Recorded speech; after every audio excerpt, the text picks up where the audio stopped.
إن الحمد لله نحمده ونستعينه ونستغفره ونعوذ بالله من شرور أنفسنا ومن سيئات أعمالنا من يهده الله فلا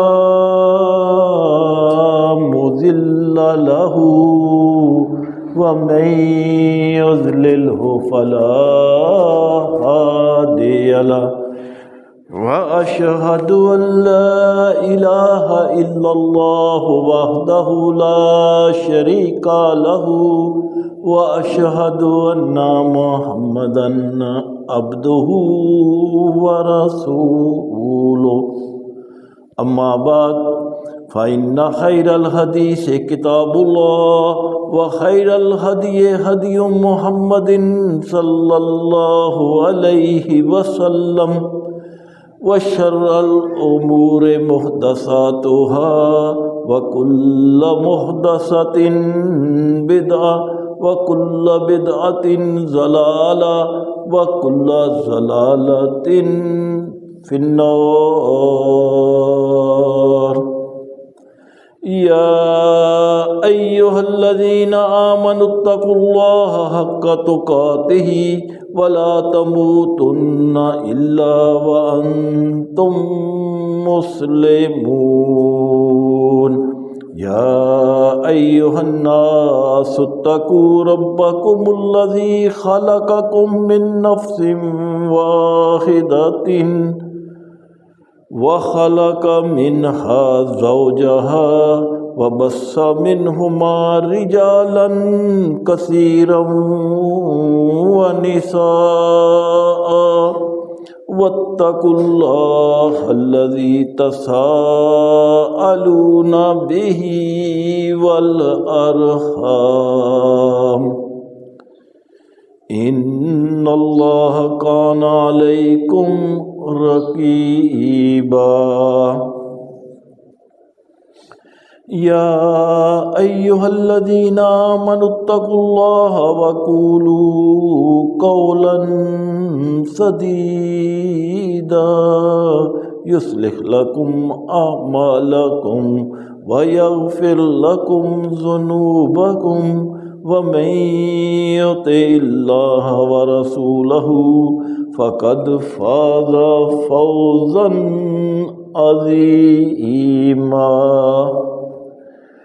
اللهم صل على محمد وعلى آل محمد كما صليت على إبراهيم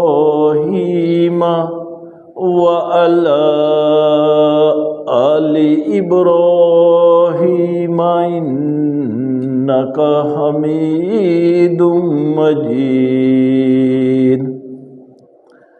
اللهم بارك على محمد وعلى آل محمد كما باركت على إبراهيم وعلى آل إبراهيم إنك حميد مجيد.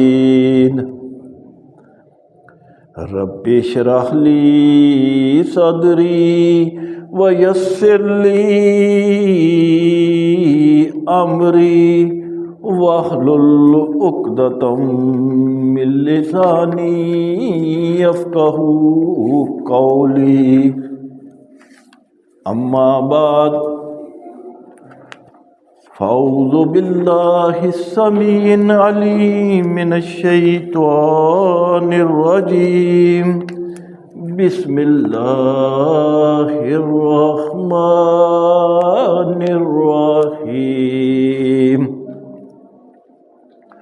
سبحان الذي أسرى بعبده ليلا من المسجد الحرام إلى المسجد الأقصى الذي بارکنا حولہ لنریہ من آیاتنا انہ هو السمیع البصیر۔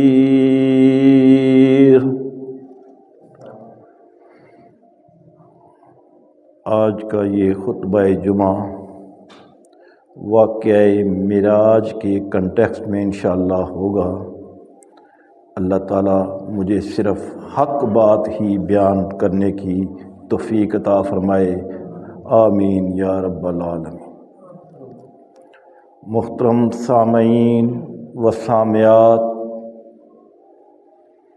واقعہ معراج ایک عظیم میریکل تھا، اور یہ ان 3 بڑے معجزوں میں شامل ہے جن کا ذکر اللہ تعالیٰ نے قرآن مجید فرقان حمید میں بیان فرمایا۔ سب سے پہلے بڑا معجزہ قرآن حکیم خود ایک معجزہ ہے، دوسرا شق القمر کا معجزہ کہ چاند کے 2 ٹکڑے ہونا، اور تیسرا یہ آپ صلی اللہ علیہ وسلم کو معراج ہونا۔ یہ 3 بہت بڑے معجزوں میں سے معجزے ہیں جن کو خاص طور پر قرآن مجید میں رپورٹ کیا گیا ہے۔ اور یہ بڑا معجزہ اللہ تعالیٰ نے آپ کو اس وقت عطا کیا جب آپ صلی اللہ علیہ وسلم اپنی زوجہ مطہرہ ام المومنین سیدہ خدیجہ رضی اللہ تعالی عنہا کے انتقال اور اپنے چچا ابو طالب کی وفات کے بعد انتہائی غم زدہ تھے، یعنی 2 بڑی شفیق ہستیاں اس دنیا سے رخصت ہو گئیں، اور ان کے دنیا سے رخصت ہونے کے بعد آپ صلی اللہ علیہ وسلم انتہائی غم زدہ تھے۔ اوپر سے اہل مکہ اور اہل طائف کی طرف سے بھی مسلسل آپ کے ساتھ بدسلوکی ہو رہی تھی۔ ان حالات میں اللہ سبحانہ و تعالیٰ نے آپ کو معراج کے ذریعے تسلی دی کہ اگر اہل زمین آپ سے بدسلوکی کر رہے ہیں تو اہل آسمان والے آپ کا بڑی گرمجوشی سے استقبال بھی کرتے ہیں۔ یہ میریکل جرنی 2 حصوں پر مشتمل تھا، الاسراء والمعراج۔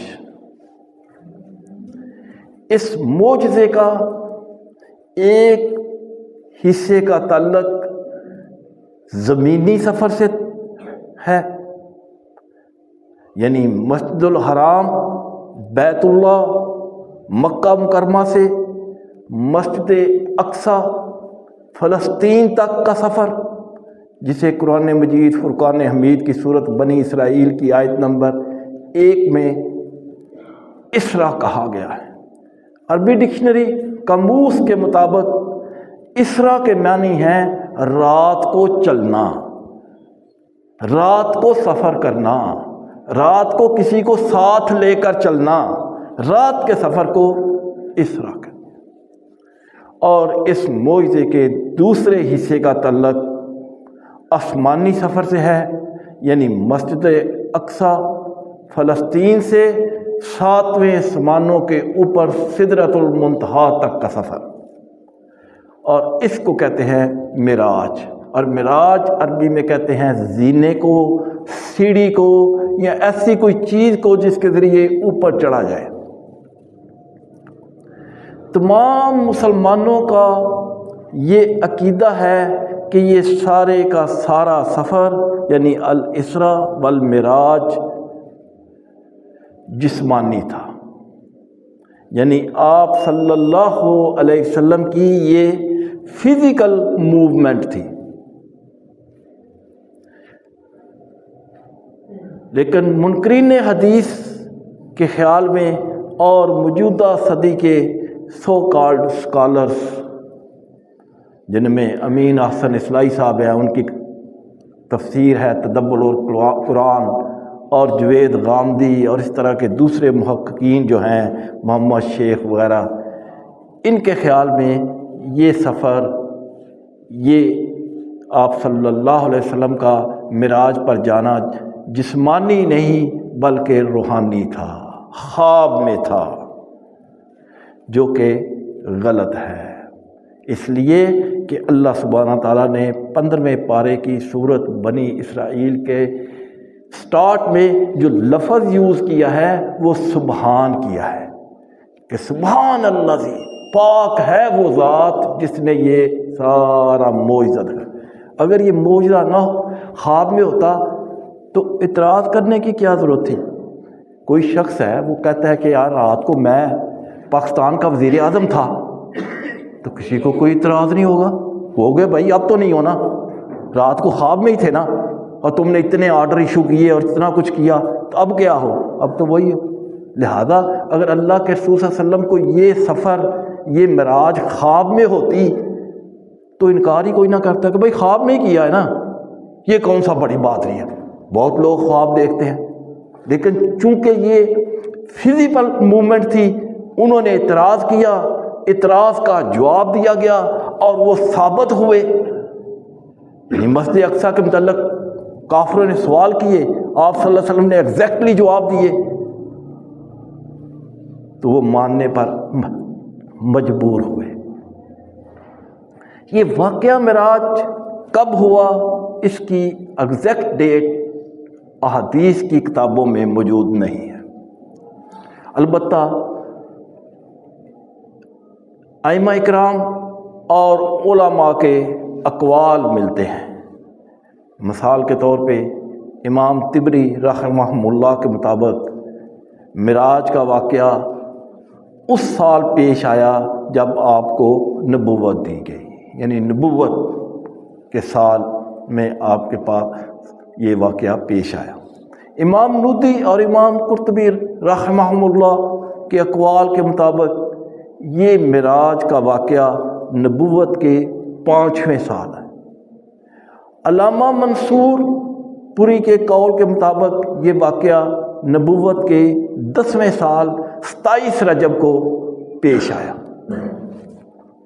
یہ تینوں اقوال جو ہیں یہ غلط ہیں، اس لیے کہ یہ واقعہ ام المومنین سیدہ خدیجہ رضی اللہ تعالی عنہا اور آپ کے چچا ابو طالب کی وفات کے بعد پیش آیا۔ اللہ تعالیٰ نے تسلی کے لیے آپ کو یہ ریکریشن ٹرپ کرایا، تو آپ کی وفات کے بعد یہ پیش ہے، اور یہ کنفرم ہے کہ سیدہ خدیجہ رضی اللہ تعالیٰ عنہ کی وفات 10 ہجری کے بعد آئی۔ تو جتنے قول ہیں 10 ہجری سے پہلے کے وہ غلط ثابت ہے۔ اور دوسرا، معراج میں جو آپ کو تحفہ ملا نمازوں کا، فرض نمازوں کا، وہ بھی معراج کی رات کو ملا۔ تو معراج کا واقعہ 10 ہجری کے بعد کا ہے۔ اگر کوئی بھی قول ہے جو 10 ہجری کے بعد کا ہے، اس کے متعلق کہا جا سکتا ہے کہ یہ قول ٹھیک ہو سکتا ہے۔ 10 ہجری سے پہلے کے جو قول ہیں جتنے بھی، وہ قابل قبول نہیں، کیونکہ وہ 10 ہجری سے پہلے، اور یہ 27 رجب جو ہے یہ بھی 10 ہجری سے پہلے کا ہے۔ ابن صاحب کے قول کے مطابق معراج کا واقعہ ہجرت مدینہ سے 16 مہینے پہلے، یعنی نبوت کے 12ویں سال رمضان میں پیش آیا۔ یہ کنسیڈر ہو سکتا ہے کہ 12ویں سال رمضان میں آیا، کیونکہ اس وقت تک سیدہ خدیجہ اور ابو طالب وغیرہ کی انتقال ہو چکا تھا۔ اسی طرح 5واں قول امام ظاہری کا ہے، ان کے مطابق معراج کا واقعہ ہجرت مدینہ سے 1 سال 2 مہینے پہلے پیش آیا، یعنی ماہ ربیع الاول میں۔ یہ بھی پاسبل ہے، کیونکہ 10 سال کے بعد 10 پیش آیا۔ تو یہ جو ماہ ربیع الاول، اس کے اوپر زیادہ ائمہ کرام اور محققین جو ہیں وہ متفق ہیں، اور اس قول کے جو راوی ہیں وہ تابعی عروہ بن زبیر ہیں، امام مالک ہیں، امام احمد بن حنبل ہیں، حافظ ابن کثیر ہیں، حافظ ابن قیم ہیں۔ تو زیادہ تر لوگوں کا میلان جو ہے وہ اسی طرف ہے کہ یہ واقعہ نبوت کے 13ویں سال ربیع الاول یا محرم میں پیش آیا۔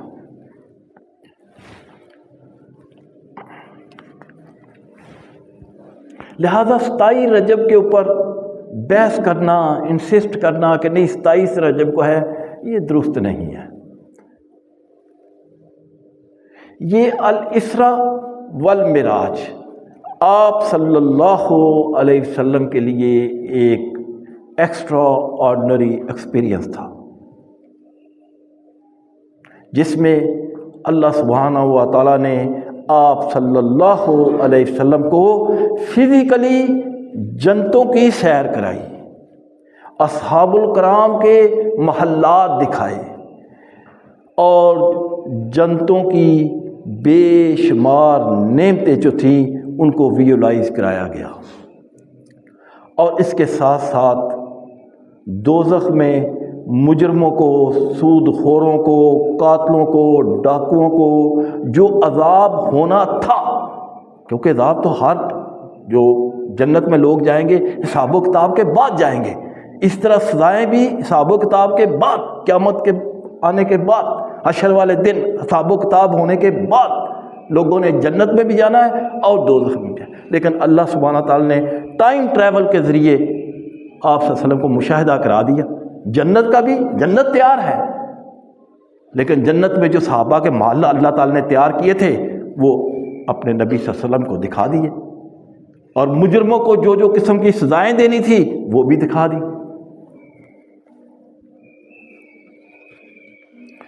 اور یہ سارے زمینی اور آسمانی سفر اور مشاہدات کو رات کے تھوڑے سے وقت میں مکمل کر دیا، اور یہ سارا سفر اور مشاہدات ٹینجیبل فارم میں بیداری کی حالت میں تھے، اور جسمانی طور پر آپ صلی اللہ علیہ وسلم کی یہ فزیکل موومنٹ تھی۔ اس لیے تو اسے ایک بہت بڑا معجزہ کہا ہے۔ اگر خواب ہو تو پھر معجزہ کیا ہے؟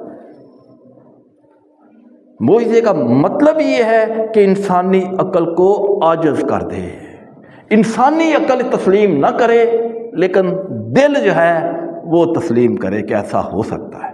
عقل تسلیم نہیں کرتی، یہ کیسے کہ 7-8 گھنٹے کی رات ہے، اس کے بھی کچھ حصے میں اتنا لمبا سفر، مکہ المکرمہ سے بیت المقدس پیدل سفر 40 دن کا ہے، تیز رفتار گھوڑا ہو تو تب بھی ہفتہ لگتا ہے، اور پھر آسمانوں کا سفر اور پھر واپسی کا سفر، یہ کیسے ممکن ہے؟ عقل تسلیم نہیں کرتی۔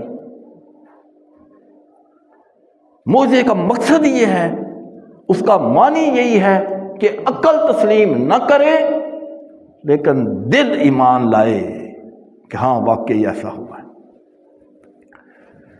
اگرچہ تمام مسلمانوں کے طبقات جو ہیں، تمام سکول آف تھاٹ جو ہیں، وہ اس اسراء والمعراج کے واقعہ کو معجزہ مانتے ہیں، مگر کچھ گروپ چونکہ نظریات جو ہیں نا وہ ڈیفرنٹ ہیں، مانتے وہ بھی ہیں لیکن کسی اور اینگل سے مانتے ہیں۔ مثال کے طور پہ کچھ لوگ تو کسی بھی قسم کے معجزے کو تسلیم ہی نہیں کرتے، چاہے وہ قرآن مجید میں رپورٹ ہوا ہو یا احادیث میں ہو، وہ معجزے کو مانتے ہی نہیں ہیں،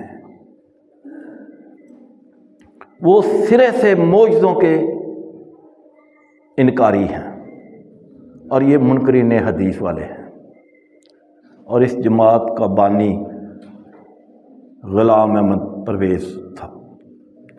دوسرا طبقہ صوفیاء لوگ ہیں جو واقعات اور معجزات کو قصیدے اور داستانیں بنا کر پیش کرتے ہیں، کچھ سچ کچھ جھوٹ ملا کر داستان گڑھتے ہیں۔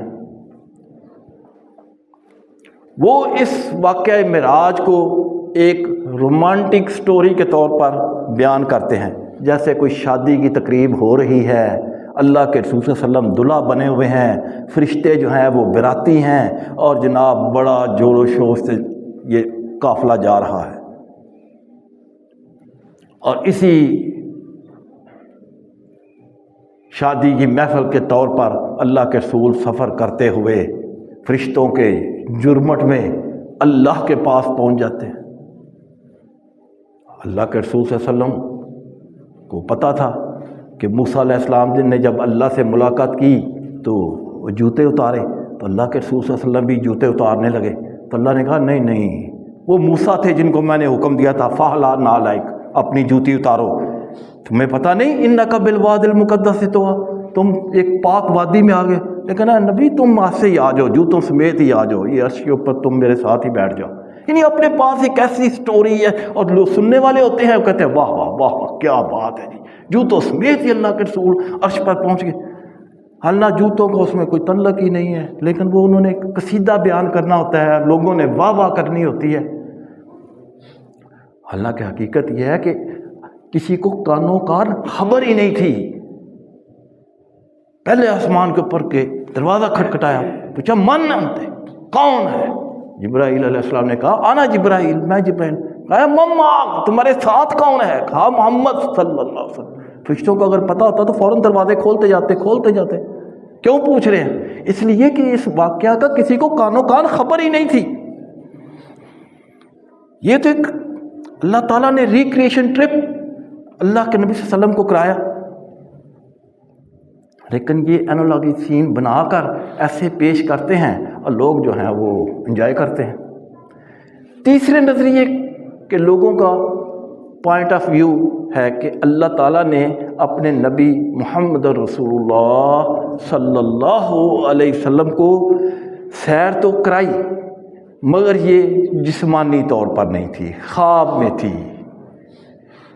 فزیکلی یہ فنامنا نہیں ہوا بلکہ خواب تھا، جیسا کہ میں نے شروع میں بتایا کہ جوید غامدی وغیرہ جو ہیں اور امین اصلاحی صاحب جن کی تدبر القرآن ہے، انہوں نے اس کو کوٹ کیا ہے اور لکھا ہے کہ یہ خواب میں ہوا تھا۔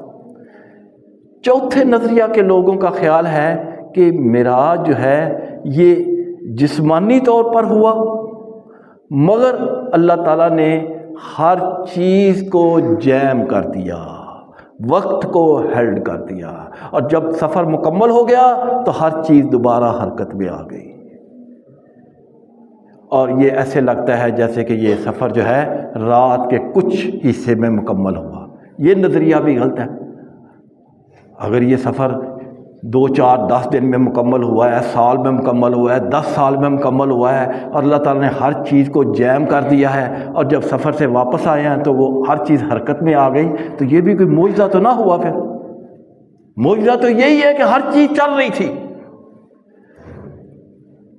تو صحیح جو ہے نظریہ اور عقیدہ جو اصحاب الرسول، تابعین، تبع تابعین اور سلف صالحین کا ہے، اور ان کا عقیدہ ہے کہ نبی کریم صلی اللہ علیہ وسلم کا یہ سفر، یہ مشاہدہ جسمانی تھا، آپ صلی اللہ علیہ وسلم کی فزیکل موومنٹ تھی، اور اللہ تعالیٰ نے آپ کو بیداری کی حالت میں جسمانی طور پر یہ سیر کرائی اور معجزات دکھائے اور گفٹ عطا کیے۔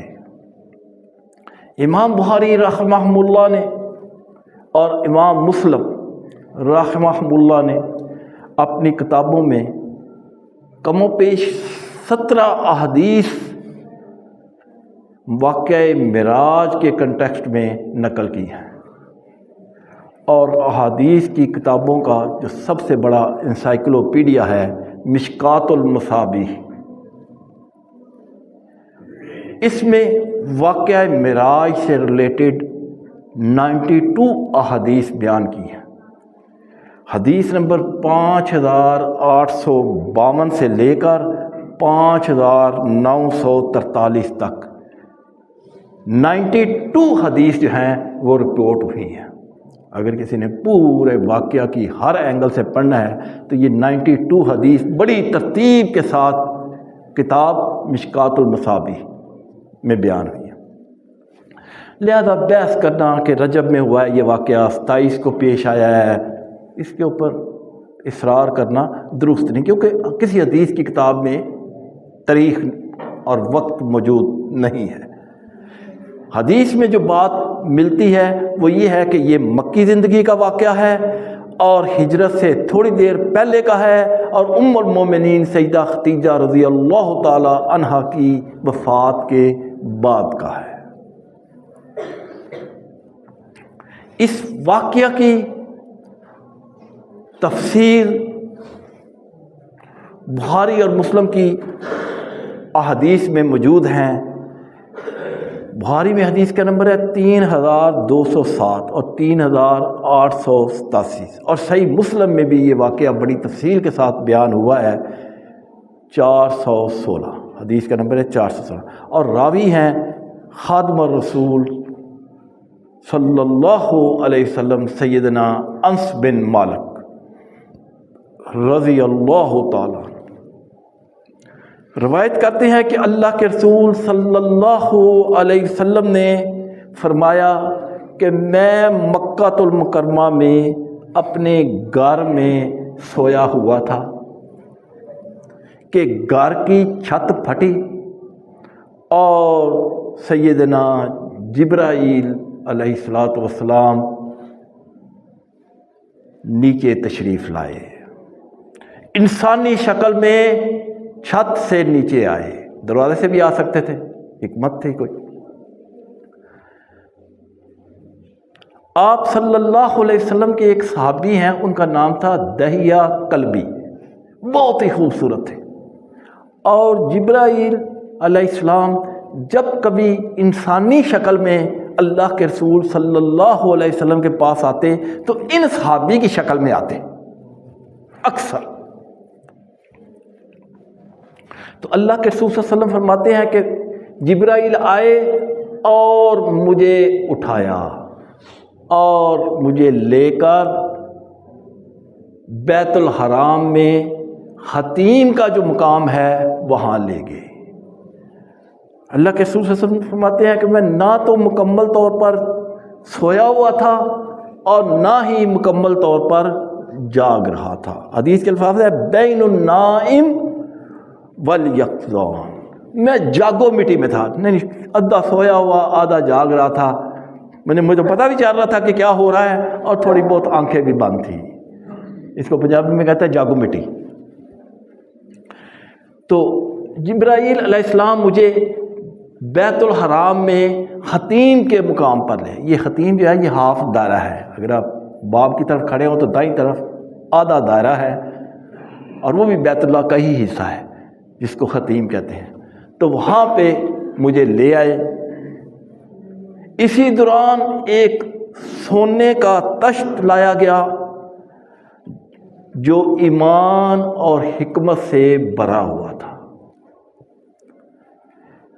جبرائیل علیہ السلام نے میرا سینہ یہ ہنسلی سے لے کے ناف تک چاک کیا اور میرے دل کو باہر نکالا، اور پھر اس دل کو آب زمزم سے دھویا۔ یہ سینہ چاک کرنا شق الصدر کا واقعہ پہلی دفعہ پیش نہیں آیا، اس سے پہلے 2 دفعہ آپ صلی اللہ علیہ وسلم کا اسی طرح سینہ چاک کیا گیا۔ پہلی دفعہ صحیح مسلم کی حدیث ہے 413، اور راوی ہے سیدنا ابو ہریرہ رضی اللہ تعالیٰ عنہ۔ جب آپ صلی اللہ علیہ وسلم کی عمر 4-5 سال تھی، بچے تھے، بچوں کے ساتھ کھیل رہے تھے، اماں حلیمہ سعدیہ کے پاس یہ پرورش پا رہے تھے کہ جبرائیل انسانی شکل میں آئے اور انہوں نے آپ صلی اللہ علیہ وسلم کو پکڑا اور لٹا دیا، اور آپ کا سینہ جو ہے وہ چاک کیا، دل نکالا اور اس کو دھویا اور پھر اندر رکھ دیا۔ جو بچے ساتھ کھیل رہے تھے انہوں نے خون دیکھا، بھاگتے ہوئے اماں حلیمہ کے پاس گئے اور کہا کہ کسی نے محمد صلی اللہ علیہ وسلم کو قتل کر دیا، ایک شخص آیا ہے ہماری آنکھوں کے سامنے۔ اماں حلیمہ، صحیح مسلم کی حدیث ہے 413، کہ بھاگتی ہوئی آئیں، جب اس جگہ پر پہنچی تو آپ صلی اللہ علیہ وسلم وہاں پر کھڑے مسکرا رہے تھے۔ تو یہ ایک واقعہ آپ کے بچپن میں آیا۔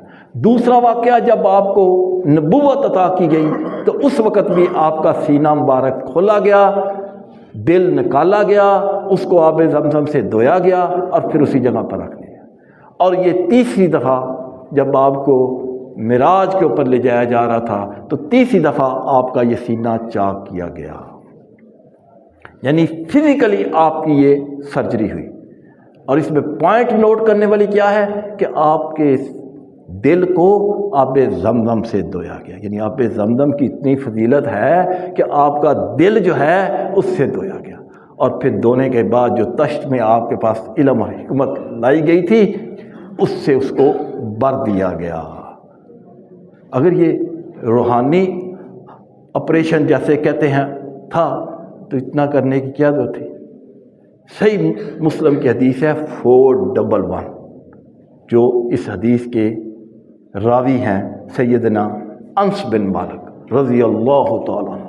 10 سال اللہ کے رسول صلی اللہ علیہ وسلم کی خدمت کی، یعنی بچے تھے، کہتے ہیں میں بچہ تھا کہ میری والدہ جو ہے وہ اللہ کے رسول صلی اللہ علیہ وسلم کے پاس مجھے لے آئی اور کہنے لگی اے اللہ کے رسول یہ بچہ آپ کی خدمت کرے گا، اور میں نے وفات تک تقریباً 10 سال اللہ کے رسول صلی اللہ علیہ وسلم کی خدمت کی۔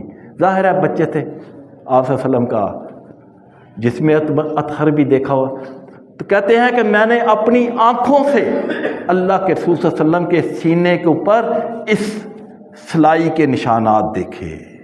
اب صحابی رسول کہہ رہے ہیں میں نے اپنی آنکھوں سے یہ فزیکل سرجری جو سیدنا جبرائیل علیہ السلام نے کی تھی اس کے نشان میں نے کئی دفعہ اب اللہ کے رسول صلی اللہ علیہ وسلم کے جسم اطہر پر سینے پر دیکھے۔ تو جب نشان دیکھے تو اس سے کیا بات ثابت ہوئی کہ واقعی یہ فزیکلی سرجری ہوئی تھی۔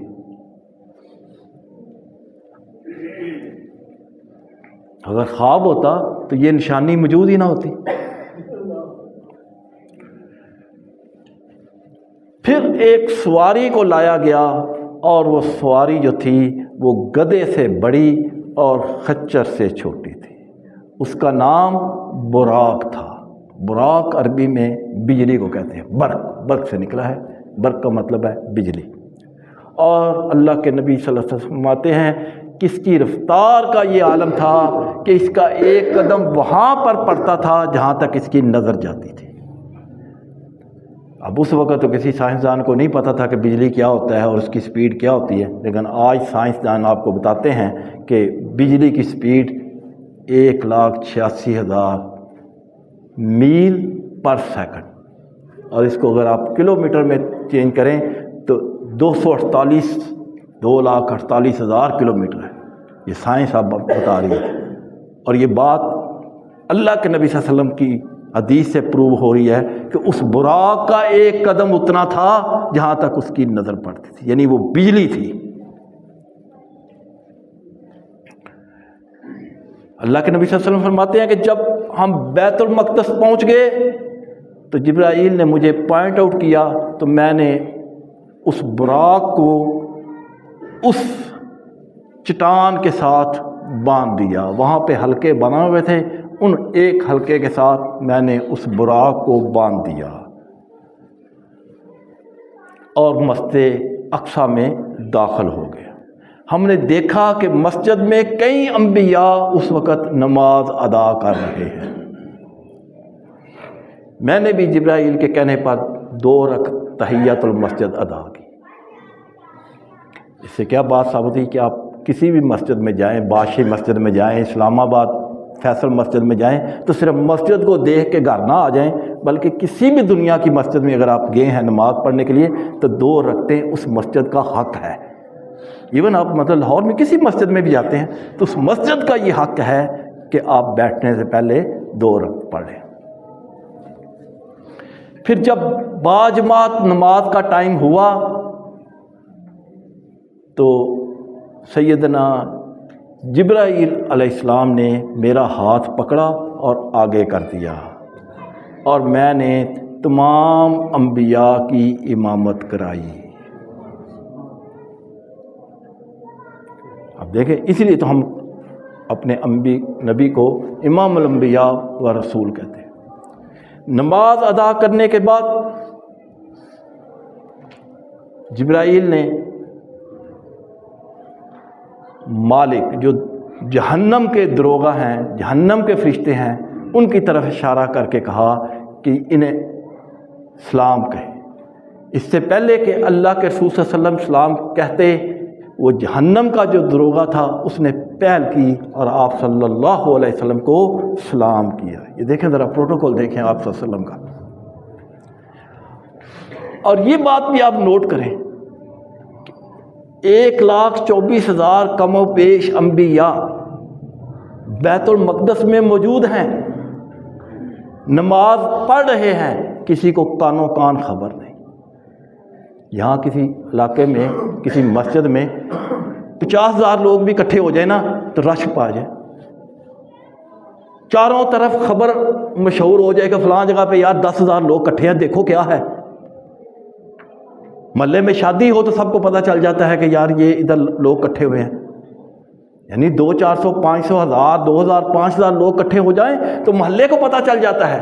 وہاں پہ 1,24,000 پیغمبر موجود ہیں، لیکن اللہ تعالیٰ نے کسی کو کانوں کان خبر نہیں ہوئی، وگرنہ اس وقت عیسائی بھی تھے، یہودی بھی تھے۔ عیسائی کہتے چلو جا کے یار سیدنا عیسیٰ اپنے نبی سے مل لے، یہودی کہتے چلو سیدنا موسیٰ سے مل لیتے، لیکن اللہ تعالیٰ نے انوائرمنٹ ہی ایسا ان سین بنایا کہ کسی کو کانوں کان خبر ہی نہیں۔ اور یہی معجزہ ہے کہ عقل کو عاجز کر دینے والی چیز، لیکن اللہ کے نبی صلی اللہ علیہ وسلم کہتے ہیں کہ میں نے امامت کرائی تو دل یہ ایمان لاتا ہے کہ واقعہ ہی امامت کرائی۔ اسی کو معجزہ کہتے ہیں کہ عقل تسلیم نہ کرے لیکن دل جو ہے اس کو مانے۔ اس کے بعد اللہ کے رسول صلی اللہ علیہ وسلم فرماتے ہیں کہ میں نے باہر نکلا مسجد اقصیٰ سے تو میرے سامنے 2 برتن پیش کیے گئے، ایک پیالے میں شراب تھی، ایک پیالے میں دودھ تھا، تو میں نے دودھ کا پیالہ پکڑا اور نوش فرمایا۔ تو جبرائیل علیہ السلام نے کہا سب تعریفیں اللہ تعالیٰ کے لیے ہیں جس نے آپ کو فطرت کی ہدایت دی اور آپ نے فطرت کو پسند کیا۔ اس سے کیا بات ثابت ہوئی کہ دین اسلام دین فطرت ہے، اور چونکہ دودھ خالص ہوتا ہے اور انسان کی پیدائش کے دن سے ہی اس کی فطرت میں شامل ہوتا ہے، تو آپ صلی اللہ علیہ وسلم نے دودھ کو پسند فرمایا۔ جمعے کا ٹائم چونکہ محدود ہوتا ہے، انشاءاللہ باقی کا جو آسمانوں کی دوسرا حصہ جو ہے یہ الاسرا جو ہے یہ مکمل ہوا زمینی سفر، اور جو بیت المقدس سے 7 آسمان اور پھر سدرۃ المنتہا تک کا سفر انشاءاللہ آئندہ خطبہ میں بیان کروں گا۔